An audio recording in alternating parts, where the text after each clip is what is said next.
to talk about beauty and truth. When we MIM students came to Berkeley, we had divided ourselves, knowingly or not, into seekers of beauty and seekers of truth. Designers or engineers, product managers or data scientists, UX researchers or policymakers. We arrived and put ourselves into these buckets. Some of us saw beauty in the interaction of humans and computers. Others saw truth under mountains of observations. But here at the iSchool, we try to add beauty to truth.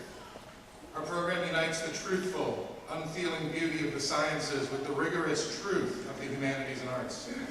We visualize, present, and experience truth, and try to bring it to others. We now all know the beauty of a clean user interface and the beauty of a slick, efficient algorithm.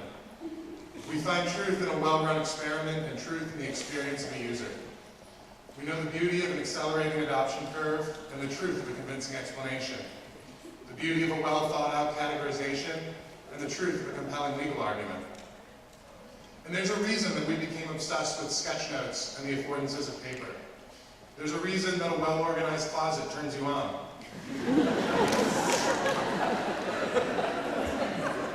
We are a rare breed that's able to not just take pleasure in these small, beautiful truths, but to study, prod, and understand them, replicate them, and take them to the world. We recoil at privacy violations and bad experiments because they lack beauty. We reject pie charts because they lack truth.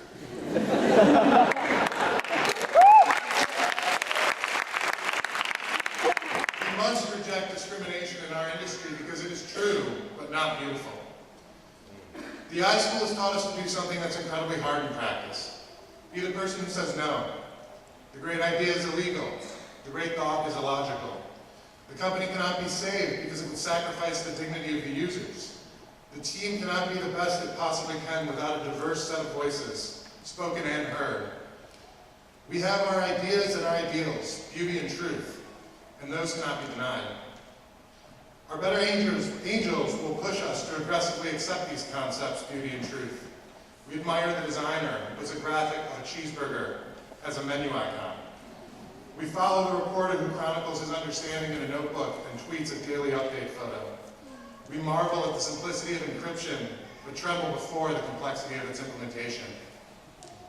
But we can't expect that these concepts will carry us home on their own. So often, the push for truth and the inspiration of beauty let us remove ourselves from ground reality. We must consider people with different beauties and different truths. They have different needs and operate in complete social systems, and they cannot be forgotten. We came to Berkeley not as an add-on to our jobs, not as a credential that touted our next review. We gave up our lives, left our homes, and devoted ourselves for 2 years to the exploration and betterment of ourselves and these concepts. And we can now step out of our buckets to share the language of truth and beauty. To know that there's no design that's not engineering.